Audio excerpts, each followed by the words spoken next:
Okay, so the podcast is a it's so hard.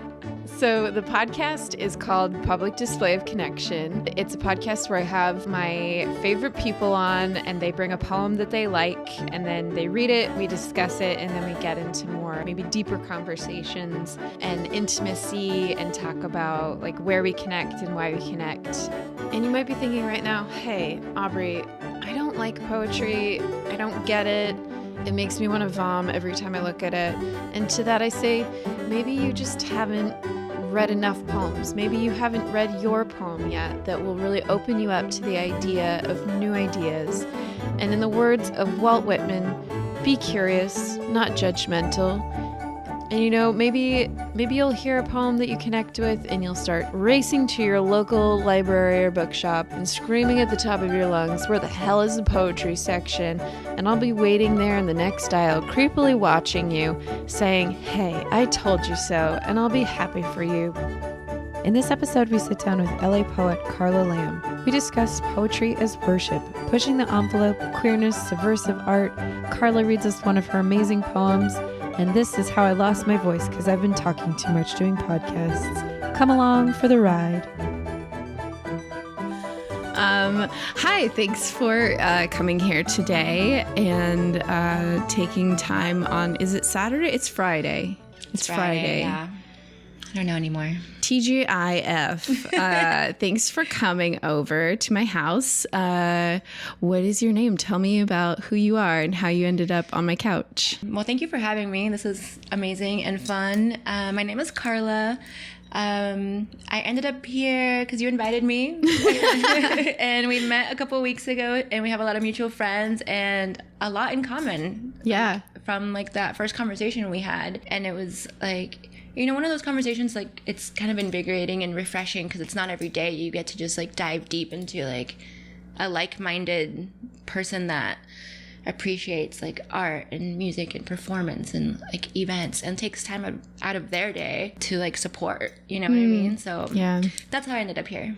Yeah. Yes. Yeah. I went to a poetry reading recently. Where was that at? It was at Studio Gallery Space, and it was very cool. Lots of like a good variety of different types of poets and artists, and it's just so nice to see people out in the world and performing and supporting it. I'm a big fan. It's a little community, you know, like fostering and empowering kind of like up and coming voices, and honestly, it's my neighbors and like that little neighborhood. Shout out to East Hollywood and to that gallery. I never know what to expect. Like, I'll put people together, like curate, you know, so to speak, but I don't tell them what to say, how to say it. I literally just say, like, here's a platform. Yeah. So that's honestly like very gratifying. And then everyone's surprised. Yeah. Like even me. So they're like, this person, they just took a shit on the stage. I didn't even know they were going to do that. You know what? Like damn near, because my friends, Brian and Isla, they had written a little performance, like site specific and like totally unexpected. And Brian was laying down on the ground and Isla was like watering him. Oh yeah. And everyone was like giggling and like, oh, is this supposed to happen? And my jaw dropped because it's like, oh, they're making a mess with like actual dirt and water. Yeah, and they like pulled dirt out and then like a full watering can. It was like unexpected, but I guess that's art. Art is that. Art, baby. It's unexpected. Sometimes it's dangerous. Oh, yeah. It's risky. I'm just going to adjust this real quick and point it towards you. There you go. I'm the intern, I guess. Writer, director, intern, producer. Tired. All the titles. Yeah. I saw a meme recently that was like, thank you for everyone that was involved. And it just said me. And I was like, sounds right. I really... it's I've noticed that I feel like there is a resurgence of this kind of bohemian art community. I mean, I know there's always been art and there's always been poetry and performance art, but there is this really interesting feeling of like the roaring 20s happening here, which is the 20s. Yes. But it's like, you know, we're all going through this it's like a depression. Everybody's underemployed. We're all having a lot of feelings and trying to just, break free of whatever's oppressing us. And, everybody's tits are out and they're like writing about it. And it's cool to be a part of. Yeah, I feel it. Little renaissance. And a lot of like salon style grassroots, like zero budget. I mean, that's how I've always worked, especially when it has to do with the community. But I feel it too, because it's interesting at some of the events that I produce. It's so gratifying to come across the folks that are like, this inspires me to do my own thing. Like, I want to host, I want to curate. Like, now I want to write. Like, that's honestly, that just makes me feel like I did my job. Yeah. Like, as an artist, as a event coordinator, like, if one person is moved to do anything, to just engage, like, that's just like chef's kiss, Yeah. It feels good to make people feel stuff. Yeah. Exactly. Like, lean into the emotions, please. Yeah. So what specifically drew you to poetry? Because it seems like you do probably other art as well. I'm gonna gamble on that to say that you might be multifaceted. Yeah, I've called myself like a multimedia like artist, but poetry really took the forefront, especially like studying it in college and grad school and everything. I feel really rusty when it comes to like collage art or even drawing, painting, things like that. But I did that for so long. I really just make art for myself, like visual art specifically. The poetry I like to share because it's like, like that. I think that's what it's for traditionally. So I dabble in digital art, the analog, analog art. Yeah. Collage has always been a very like meditative thing for me, and I've done what I've called like my masterpiece, and it's like hanging on my wall for no one else. What is that? It's a masterpiece. It's just like a pretty large scale collage. It's called the Vanguard, but I use a lot of like Playboy, Playgirl, like amateur photography, like a lot of porn. And like all my life, what it seems like, I've always been really interested in like the female body, the female figure. Giving it like a different, like, I guess, meaning, right? And I know like art is very subjective and you can make your own meaning out of it, but like taking like a body or like a female body out of like a porn magazine and giving it like a new life, a new meaning. And then, of course, doing that, dabbling in that subject matter for so long. And it just really, like, ever wake up one day and you're like, oh, yeah, I'm definitely queer. You know what I mean? Like, and I've, like, known, but then it's, like, speaking it and, like, leaning into the identity. Yeah. And that's so funny. I used to do that in, we had this little like room in we called it the third story, where you had to get to it through a ladder. And it was like this little extra space that when they were building the house, they're like, what do we do with this? Should we just make a tall ceiling? And my parents were like, let's do a secret room. Ooh. Yeah. And so I kind of like ended up taking over the space, and there was just pictures all like covering the walls, and it's all stuff from like magazines. And now that I look back on that, I'm like, oh yeah, that was a lot of like hot women that I was just like, yeah, nice boobs going on the wall. Yeah. It's interesting how we like it would really, if we look back, like it's there, yeah, that, like, or like Spice Girls and Xena, you're like, yes, say less. Like, don't even get me started. Love that. But yeah, it's been a really interesting journey with art, and I was really in preparing for this, I was just really thinking about like my own relationship, right, with art and like art's purpose, I guess, in the wider community or the wider world, really. I used to work a lot with, in a previous position I had back in Pittsburgh, Pennsylvania, shout out, I worked specifically with writers in asylum through this organization. Like, we were talking about risk, right? So like art itself is risky, but really to the point where like it's threatening like governments and systems, and like they feel the threat. Yeah. 'Cause you can really empower people, you can really move people, and that's how revolutions start. Yeah, I've thought that like with things like art and comedy, they are like, I think comedy is like the new prophets, like what kind of in the older days, like what a prophet would have been. Like there's something to comedy that's like, I'm gonna speak the truth and I'm gonna do it in this palatable way, but like what I'm saying has like it packs a lot of meaning. And then also with like poetry and art, it is something, it's like truth telling in a way that's personal. Yes. And anytime you are saying that something is true, there's usually an antithesis. Yeah, you hit the nail on the head, truly. And it's like truth and accessibility to that truth. Poetry, music, comedy, like you said, it's like, subversive art form. And people are censored, threatened, banned, prisoned, and, tortured.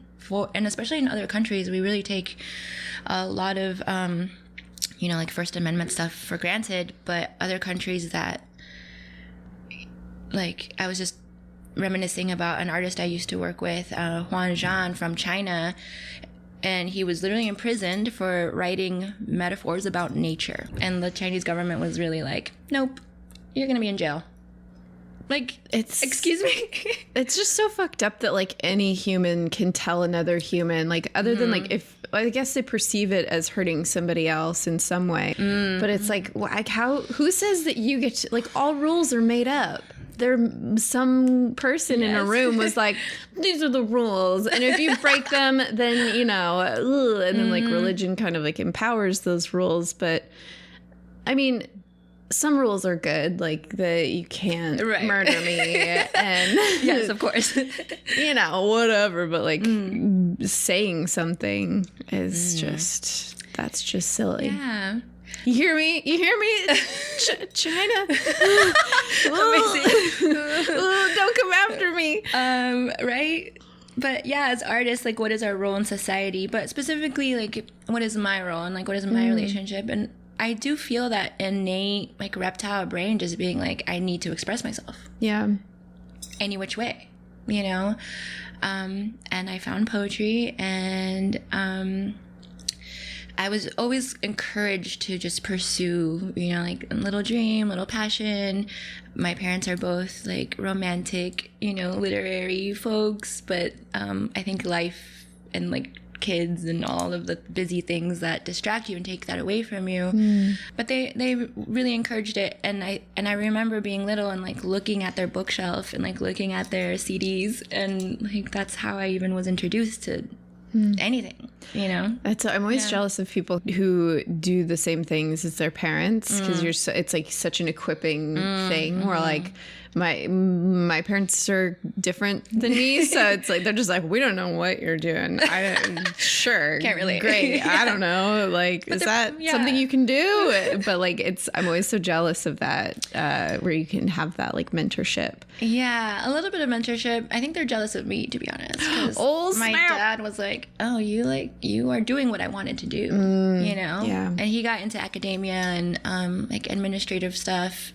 But I think deep down inside, like, he's a writer, and and they have journals from, like, when they were young, and, like, love letters and, like, very romantic. So I feel that, and my mom has even, like, bestowed upon me, like, these are my secret books that, like, define my teenage years. And I was like, wow, Mom, thank you. That was a very great, like, a coming of age almost, And she's like, I think you're ready for Anais Nin. Oh my God. I have, like, right, like, literally right over there, like, Diaries of Anais Nin. I remember when I read her, like, the first page, there's, like, all these annotations were like, oh my God, I'm in love with her.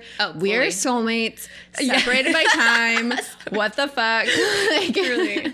I was like, you're hot. And like that lifestyle, and it's like, we were born in the wrong century, I guess. But also like penicillin and Google Maps. It's nice to have. So you brought a poem today. I did, yeah. As I was looking into it, I noticed, like, would you say that your form matches or has been influenced by this? Because as I was reading it, I was like, oh, that reminded me of the way that your poems are structured. And I was like, okay. Yeah, it's, well, speaking about rules, right? Like, you gotta know the rules to break them. And being classically trained or however in poetry, like, now, okay, yeah, I know the rules, but I'm gonna not follow like the syllable count, you know, and I'm a little rebel, you know, in that sense. And I'm just, but Jericho Brown's work, it's interesting how that even influenced me. And it's just, yeah, the kind of poetry that like you go, that audible, like, wow, or like, huh, at the end, you know, like watching some of his YouTube performances. And I actually had the pleasure of meeting him a couple years back. Yeah, great person, incredible performer. It's so interesting to really dive deep into his work.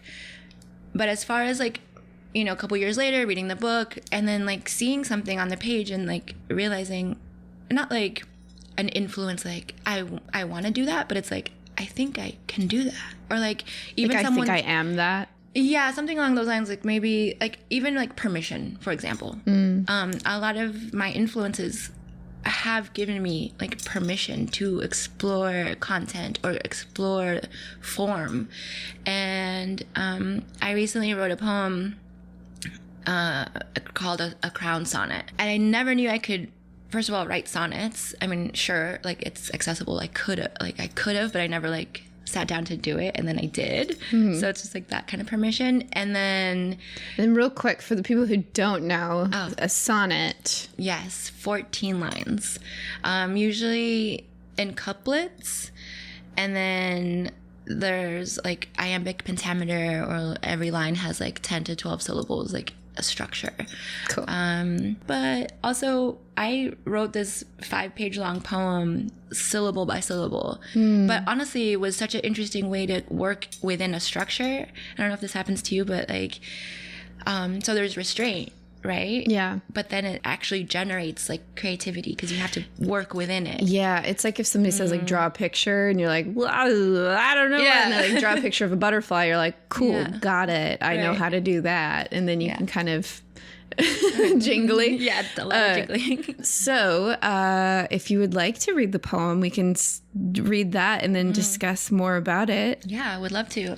Jericho Brown invented a form called the duplex, and it uses elements of the sonnet and jazz, and another form called the guzzle. And I wrote a guzzle once back in grad school, and my professor was like, yeah, that's not it. Like, that doesn't follow like any of the structure. And I'm like, well, I made a new structure. yeah, I was like, well, I liked my poem. So anyhow, Duplex by Jericho Brown. Don't accuse me of sleeping with your man when I didn't know you had a man. Back when I didn't know you had a man. The moon glowed above the city's blackout. I walked home by moonlight through the blackout. I was too young to be reasonable. He was so young, so unreasonable. He dipped weed in embalming fluid. He'd dip our weed in embalming fluid. We'd make love on trains and in dressing rooms. Love in the subway. Love in mall restrooms. A boar at home, he transformed in the city. What's yours at home is a wolf in my city. You can't accuse me of sleeping with a man. Whew. I know, right? Yeah. What elements of jazz are in that? Because that was something that I thought was cool about like combining forms. As far as like when, like with this duplex form, like when you're structuring it, it's two lines, and then one of them repeats. Yeah, I think it's repeating images and repeating lines. So the poet can choose, you know, like if they want to do like a double meaning or play with like the layering of a certain word.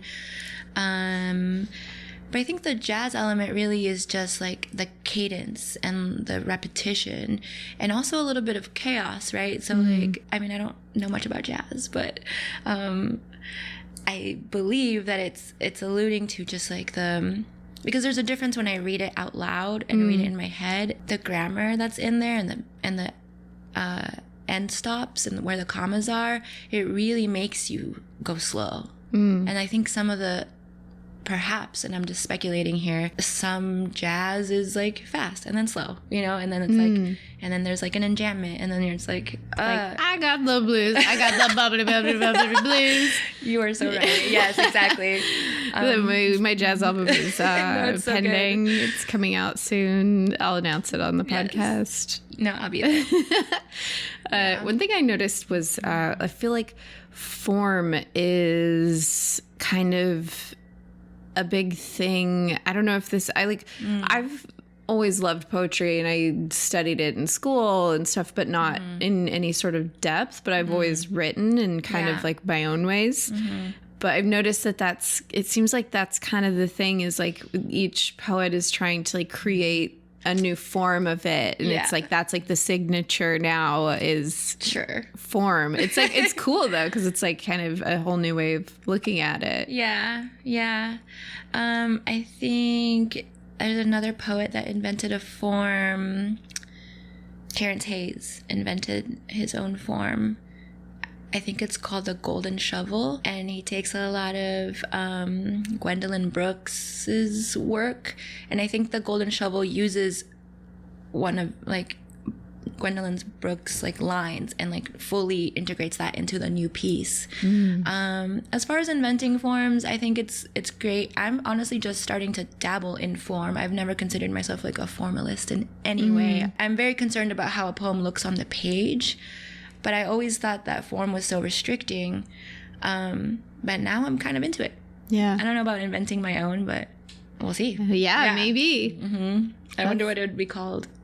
The Karla. I think it'd have to be called the Karla. Maybe. I was trying to make a poem the other day where it was like about boobs, but it was in the shape of boobs, and I was like, it's that one's still pending. It's like, but that's what is that form called when it's like when the poem takes the shape of the thing itself? I can't remember what. There's a name for that.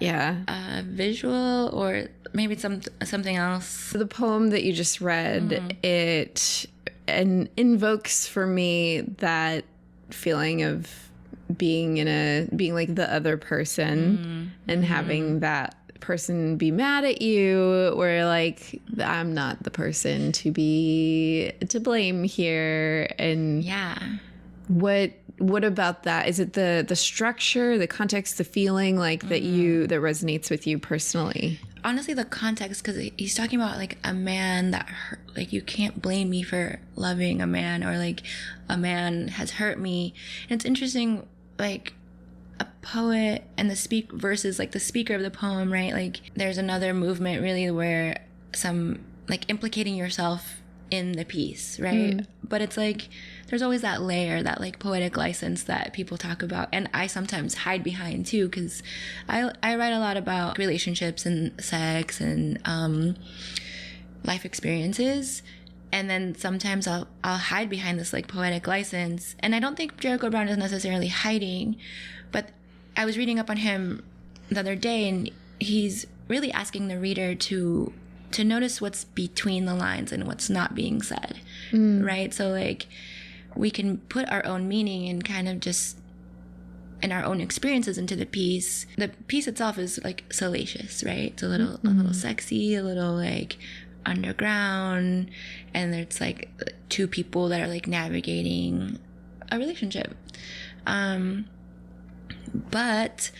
there's this layer of that relationship not being allowed, you know, either by society or by the two people involved.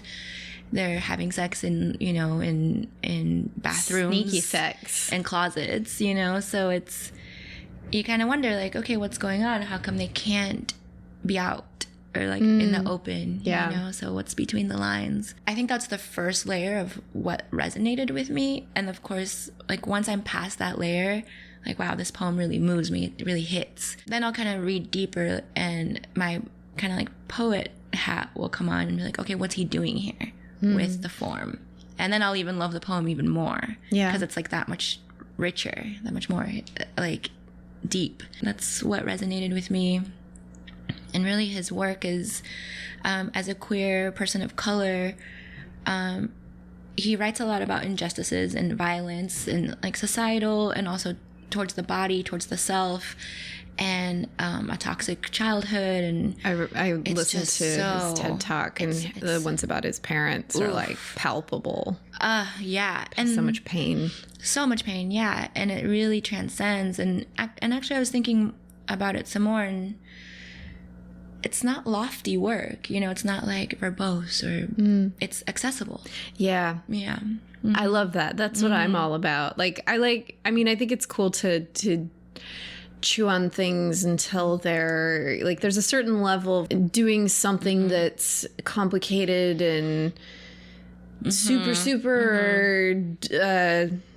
what's it like, compressed and stuff. But at some point, I feel like you lose certain levels of people and their understanding, and then it becomes about who can make themselves the more inaccessible writer, where it's like, you have to work to get to me. I'm the diamond in the rough. But then it's like, who's this for then? It's just for you. So yeah, I found his work to be really, like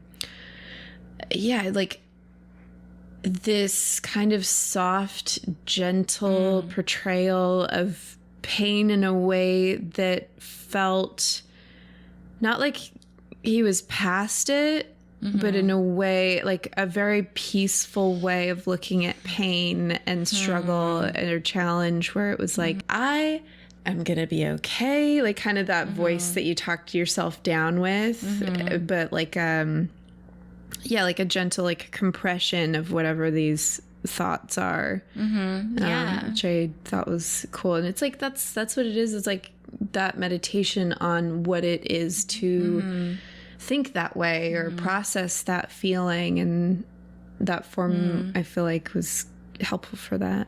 Yeah, he talked about prayer, you know, in that TED Talk, and like poetry is a form of prayer or meditation. And also I read a couple of interviews, and he was talking about like all we do as poets is kind of like look around and notice and ask and access those memories. And talking about accessibility, his work is utterly memorable. You know, like you can hear it once and like kind of attach to it a little bit, or like get a little snippet of it and maybe not come across it again. But I think he drops a little seed, and at least to me, I don't know, maybe I'm susceptible that way, but maybe to other folks or people that don't necessarily turn to poetry, you know? So that was like his work. And a lot of people, like, that's what I strive for in my own work. But also talking about, and this is a pretty cliche, but like the more personal something is, the more universal it's going to be. And that's why I write about myself, you know? Yeah. And it's the thing that you know the best. Yeah. Is yourself. And it's, like, I liked what you said about it being like a prayer. I grew up in a religious environment, and there's certain aspects of that I miss, but don't necessarily want to return to organized religion for a number of reasons. But there's certain practices and emotions and feelings that it invokes, you know, the sense of worshipfulness, of having something bigger than yourself, of that concentrated, like, I just am having this deep concentrated thought in this direction, where like poetry has been a nice supplement for that energy. He talked about having a voice in church and like growing up in the American South, right? And in church, you're encouraged to be vulnerable in front of people. And then in his home life, in his childhood, it was a complete, like, don't speak unless you're being spoken to. Yeah. You know, so imagine having that duality, like as a kid and like as a person and like growing up with that, I can't imagine like the suppression, right? So then he was like, well, I turned to poetry and not violence, or like not, I didn't, well, I'm quoting here from an interview I read, but not turning to violence as a form of expression, but having poetry be, yeah, just like that voice, the comfort. But then, so Jericho Brown, it's a chosen name, and this is something I didn't know. So he changed his name because he wanted his work to have a name that wasn't associated like with his father or grandfather, or maybe even his family or his ancestors or his anything, like chosen name. And it's like a separation, his own identity.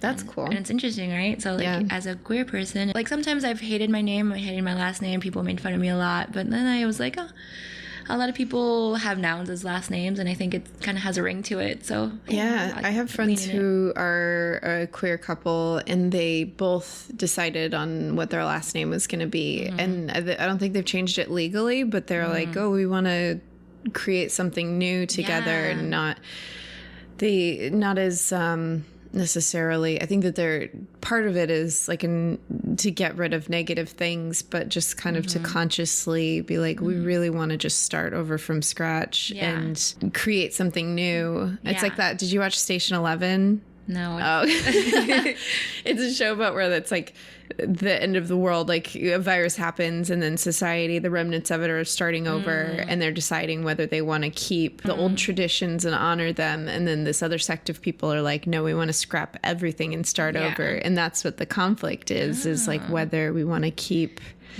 these old relics. And it's very fascinating. Humans, what do we do? Yeah, interesting. If you, like that question itself, I think it would take me more than like one answer. I would really have to like think about it. Like there's things about it, like tradition and relics that I like, and things that I definitely don't want to like perpetuate. But what's something that you would keep for sure? Like end of the world situation, like a human practice, food, type of music, a dance move. I don't know. A dance move. Keep twerking. I'll die on that cross. It's just comedy every time it happens, you know? But twerking means something else. It's like a mating call. I mean, it already kind of is, but it's like more so. I wonder if the birds look at us and they're just like, what the fuck are they doing? Like, truly. I mean, they have their own little dances that they do. Yeah.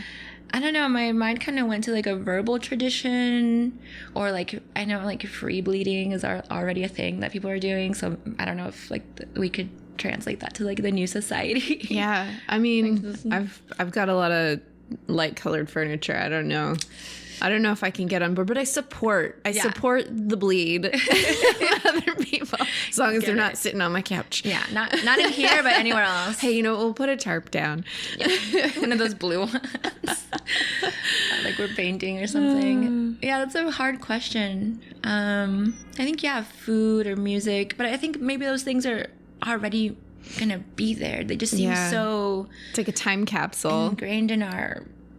like who we are. And it's like humans have created society, so society is humans, and we're gonna fuck up eventually, even if we start over again. Like there's gonna be someone who's gonna do something dumb. We all do. I think, truly. I do dumb shit all the time. Ooh, like what? What's the dumbest thing you've ever done? The dumbest thing, oh God, so silly. Unless like drunk or sober, like acting a fool all the time. Not having a filter. I don't know if it's something dumb that I do, but it's like I just say shit. I just say whatever I feel, and like and like I guess I push the envelope a little bit, right? So like in my daily life or with poetry or like new people, new friends, old friends, and like people have said like, okay, well, I don't know what to make of that. Like I don't know how to interpret your sense of humor. Very dark, very crass.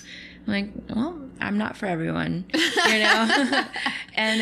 But it's also I am not, and honestly, I'm just trying to be authentic. You know, in my day-to-day, again, in my writing.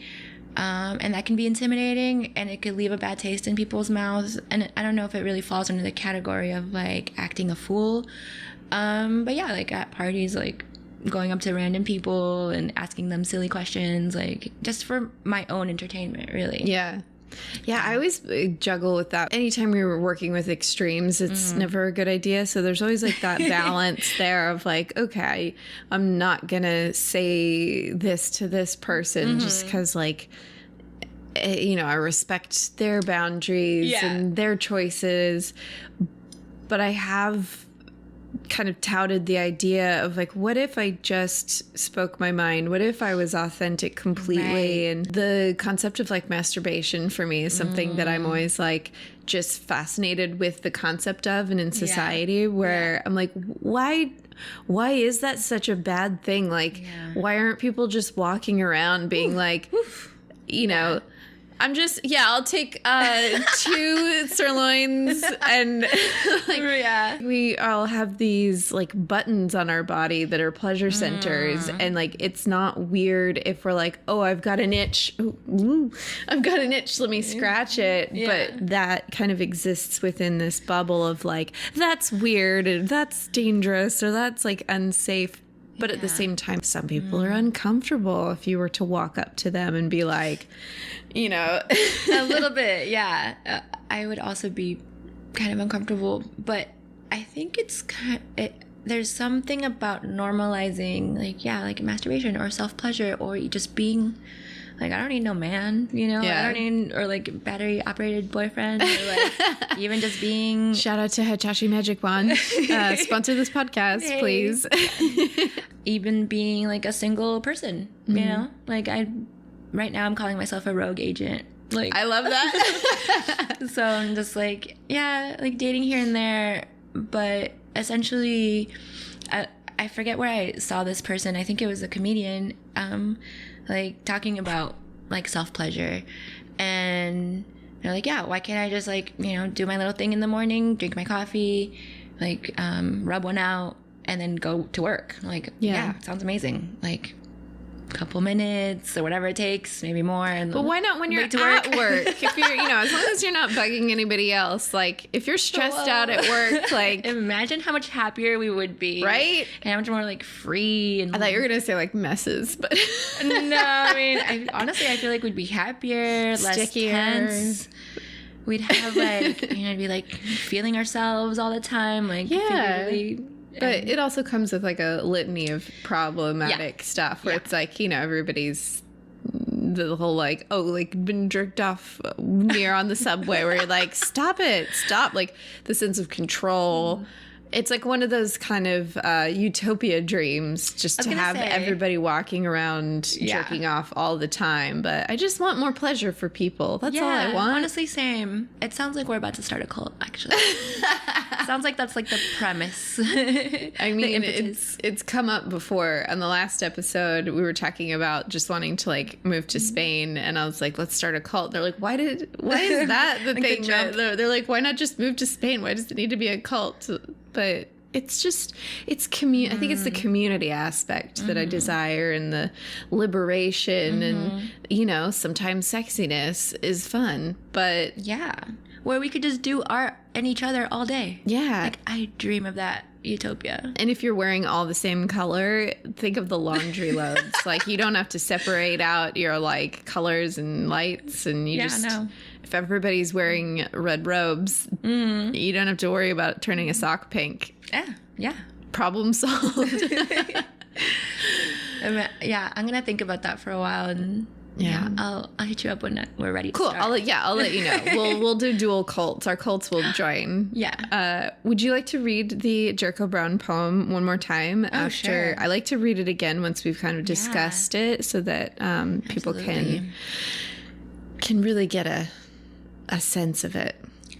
Absolutely, yes. And then I'd love to hear one of yours. Yeah, I brought a few. Okay, so Duplex. Don't accuse me of sleeping with your man when I didn't know you had a man. Back when I didn't know you had a man, the moon glowed above the city's blackout. I walked home by moonlight through the blackout. I was too young to be reasonable. He was so young, so unreasonable. He dipped weed in embalming fluid. He'd dip our weed in embalming fluid. We'd make love on trains and in dressing rooms. Love in the subway. Love in mall restrooms. A boar at home, he transformed in the city. What's yours at home is a wolf in the city. You can't accuse me of sleeping with a man. I love those last 3 lines. They're so good. So good. What does embalming fluid do when you, what does it do when you smoke it though? Oh, I have no idea. That's a really good question. I thought you were asking me what it was. I think it just must be more of a high. It could be a metaphor. I hope. I'm curious. We'll look it up after. Maybe we'll try it. I mean, people Maybe smoke not. some crazy shit. I'm not super into it, but I'm now that we're thinking about it, I mean, I just love that line and that image, right? So it's like, and this person was so young and so unreasonable, and it seems like a really unreasonable thing to do, like super like extreme. But it's interesting how in the first line it's like, you accused me of sleeping with your man, and by the last line it's a man. Yeah. And then he says he dipped weed in embalming fluid, and then it was our weed. So it's like these like layers of it's like he's going back and forth between like, I'm in this relationship, I'm out of it. It feels like he walks away at the end. Like that's what it feels like, kind of a like, I'm out. I love that because it's also as a female, like I was so young and unreasonable, like at some point also, I've made some weird choices back in the day. But even like the don't accuse me of sleeping with your man, like I've had that. Like people have accused me of that. And it's like, no, honey, I don't want your man or frankly any man. But the shifts and the changes, and they're really quite subtle if you look at them on the page. And I was also looking at the white space and the indentations that Jericho Brown uses. On the Instagram, I always put like the actual poem on there just so like form can be respected. It feels like he's like setting up a blanket for you and just being like, let me just lay down this story. And you're like, ugh. I feel like I'm on that like walk home at night after. It's very visually stimulating for me. Yeah. Yeah. And also audibly. Yeah. Sonically. I just really noticing like the S sounds and like the slithers, and it supports like that imagery and that feeling. So all these layers, because it kind of slithers about the page. Exactly. Creativity. I know. Like that's the kind of boundless. Shit that, like, blows my mind. Yeah. Like when I see that and I realize that, and it's gonna be like 2 or 3 readings in. So I always recommend a way to really immerse with a work or a piece is to read it to yourself. And then like read it out loud, come back to it, and then like really, and of course you're always going to make your own meaning, but it's like, what did and luckily like Jericho Brown is still, available, and you can like go and look it up and like do however much research you want to do.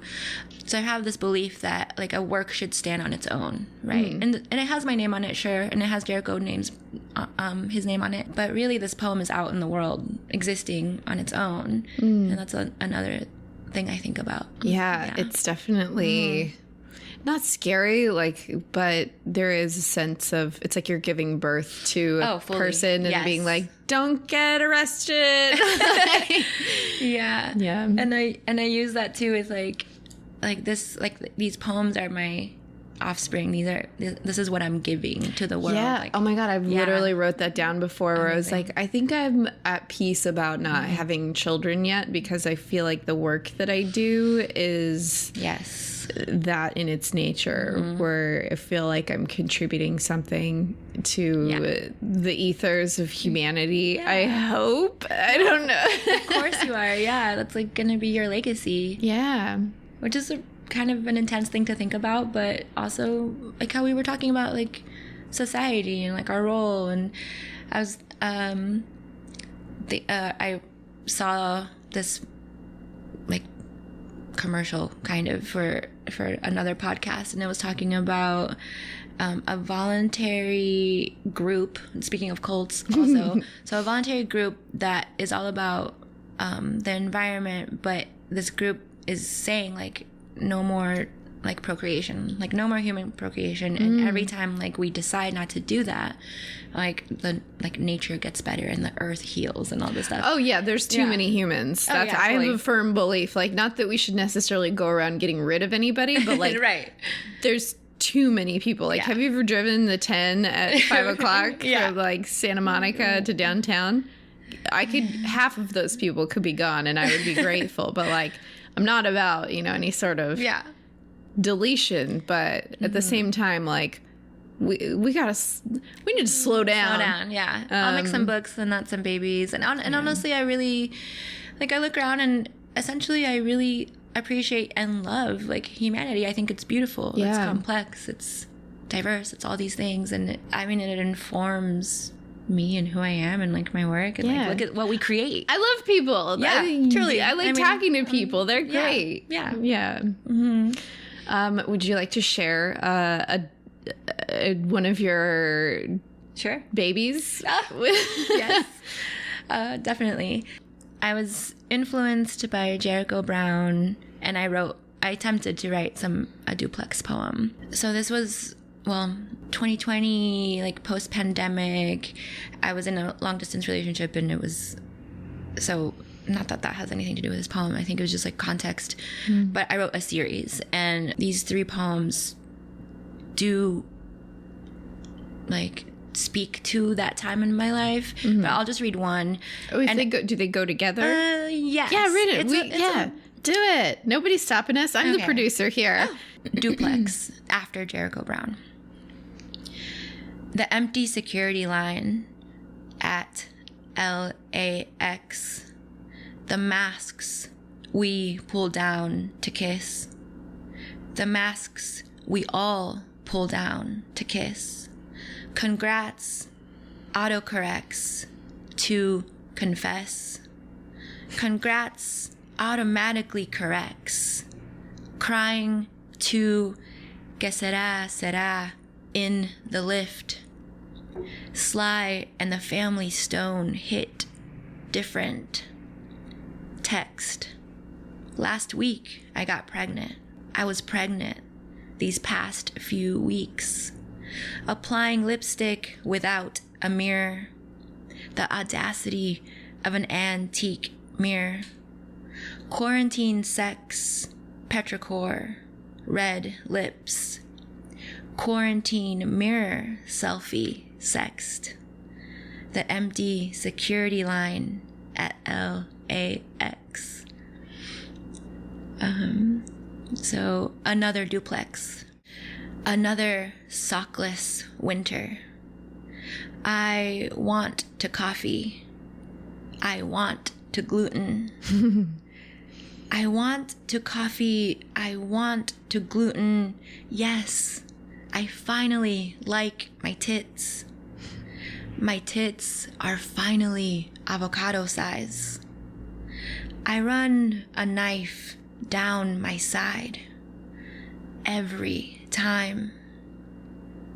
Every time a knife, an avocado, the only thing we carry to term, the only thing we carry, cut through the fleshy part, ASMR, cut through the fleshy part, ASMR. Avocado, a sad and irrational heart. My sad, irrational heart. Another sockless winter. So that's it. Yay, thank you. I hurt my hand recently, so snapping, I'm like, ow, ow, ow, ow, ow.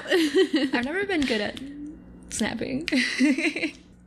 Really interesting, like, reminiscing actually about like a long distance relationship and like visiting LA from Pittsburgh, PA, where I was living previously. And it was before I moved here, and also like the empty security lines at the airport and like the masks, but yet we're like kissing, and like yet we're on a flight, and like the hypocrisy and the tension of all of that. And yeah, like it would be considered like my COVID poems. You know, I wasn't really trying to write specifically about that, but it felt kind of good that as a poet, I was able to kind of look around in my surroundings and like, what the hell is going on in this fucked up world, and kind of just touch it a little bit. Yeah. Oh, I like that. That is kind of what it feels like. It's like, I want, when I have traveled, I've done little like audio recordings of different spaces that I've been in. And I noticed that it's like a different way of experiencing something than like a picture of it. So I have this like recording of, I was in Rome, and you just like hear this kind of like little distant conversation in Italian, and then it's raining.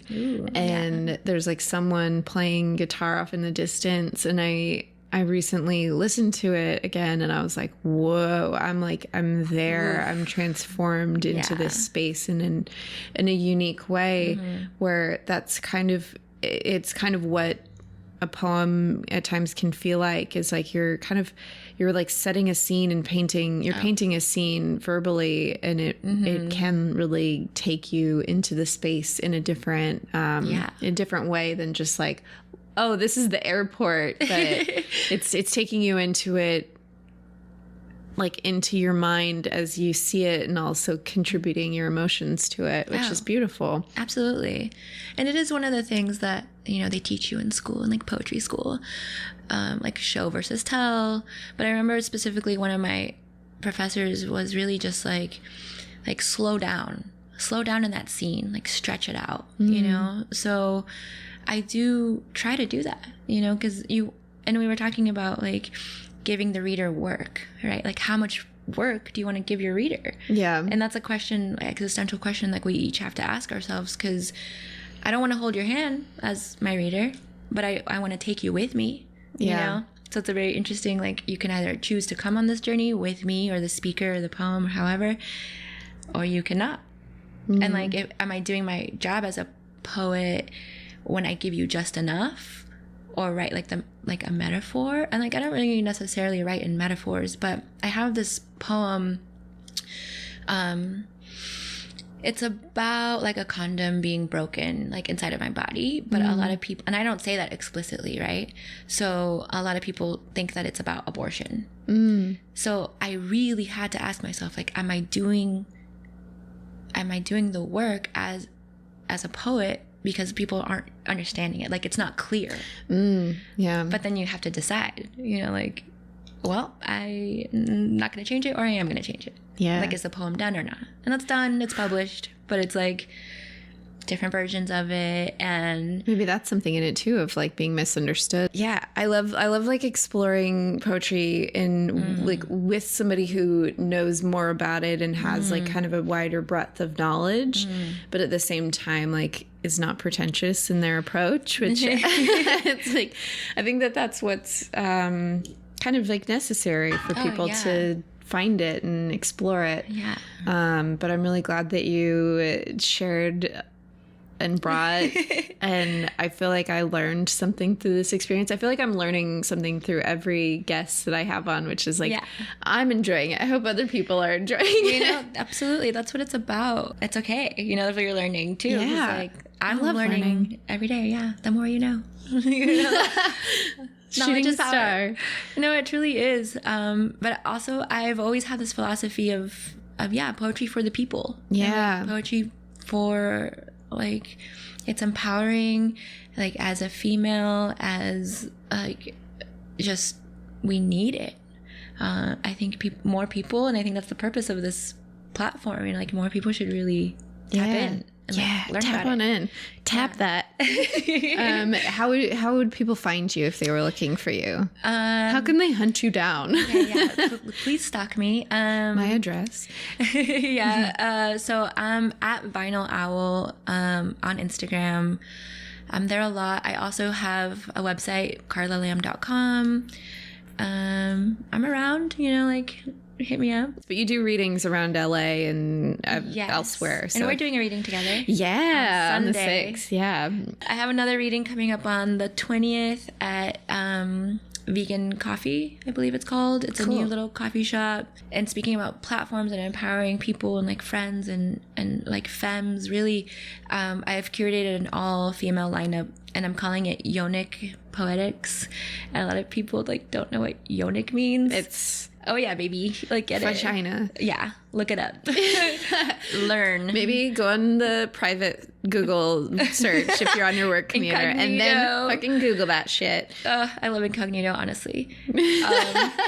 Well, because also, we were talking about pleasure, and like the like audio like context clues of talking about masturbation too. Like females are more prone to like not visual like porn, but like audible porn. Yeah, interesting. I haven't explored that yet, but maybe you can send me some stuff that you recommend. Okay, will do. Well, Karla, thank you so much for coming. At the end, we do a little hug if that's okay. Yeah, no, I feel like people need more physical touch that's like non-threatening, so I always try and give it when I can. Cool. Yeah, bring it in. I love hugs. We need hugs. This usually happens. Oh God, it's a yes. So good. Oh, thank you so much. You're welcome. Thank you. That flew by. I know, even though it's like hotter than the gates of hell in here. I feel like I'm into hell.